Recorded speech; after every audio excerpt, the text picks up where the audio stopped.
Hi guys, and welcome to another video from Stupid as the Norm, the channel where we demonstrate how to become a millionaire in 10 years whilst earning only minimum wage. And in this video I'm going to talk to you about how to stay motivated throughout the suck. So first of all, apologies for the less than colourful background. My wife's watching telly downstairs, there are people in the kitchen and it's too bloody cold outside to go and shoot one outside. So I've been relegated to my grandson's bedroom. And that speaks to the subject of the video, if you wish, because it would have been so easy for me to say, look, it isn't convenient right now, I just won't do a video this weekend. The problem with that is, first of all, you let me know when I miss a video, or even if I'm late for a video. But the other thing is that the algorithm doesn't like it if you miss a video, so you've got to keep doing them. And so what is it that keeps pushing me forward, that hopefully keeps you moving forward as well, throughout and just doing the things that you have to do in order to achieve your goal. Now, I said at the beginning of the video how to stay motivated throughout the suck. And I better explain for those of you who haven't seen one of my past videos, my previous videos explaining what the suck was, briefly what the suck is. And the suck is, once you've got your goal and you've got a plan, it's the execution of the plan. Now, executing the plan is the laborious thing, but unless you execute the plan, you're not going to achieve your goal.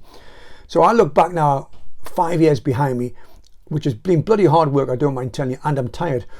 But then I look forward another 5 years and I've got another 5 years of suck to go. It's just the laborious crushing, pushing through the suck. To me, that's getting up at 5 o'clock every morning, 6 days a week. For you, it might be working weekends, putting more overtime in, or coming from work and going delivering stuff for Amazon or Uber Eats or whatever. But it's just that mind-numbing, can't stop, relentless work that has to be put in order to achieve your goal. So after 5 years of pushing through the suck, I've bought 4 houses, all whilst earning only minimum wage. But my life hasn't changed any. I still work and get up at 5 o'clock in the morning. I still haven't been on holiday, and I've got, as I said, another 5 years to go. And some people say, well, my God, man, just take a couple of days off if you wish. I mean, I could do that. It would be so much easier to do that. It would be preferable to do that. But if I did that, it would threaten me achieving my own goal. So I can't do that. I have to get up in the morning. I have to keep pushing through. But it's hard. I'm tired. So what is it that keeps me going? Well, throughout my 5-year journey so far, I've memorized a few quotes that help G me up on those days when I'm feeling less than enthusiastic. And one of them is, the first one is, someday you're going to wake up and you're going to die before the end of the day, but you don't know it.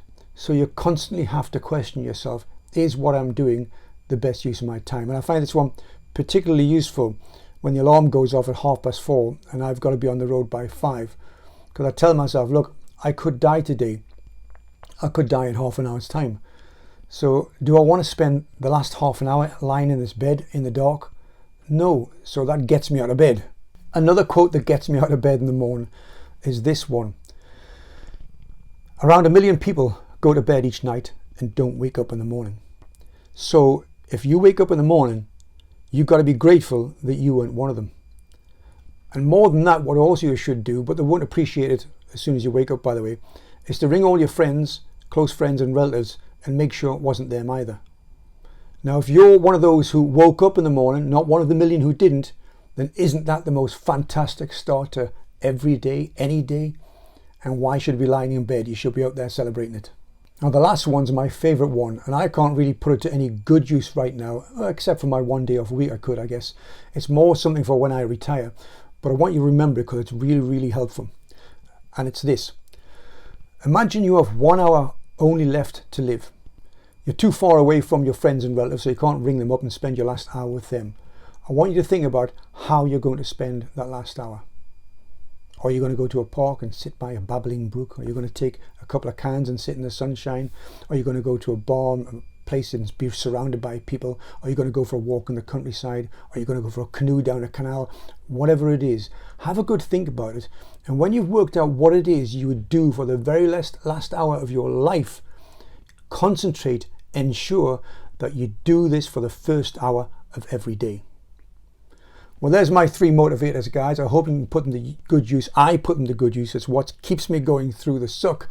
Looking forward to speaking to you all again. In the meantime, don't be stupid and don't be normal.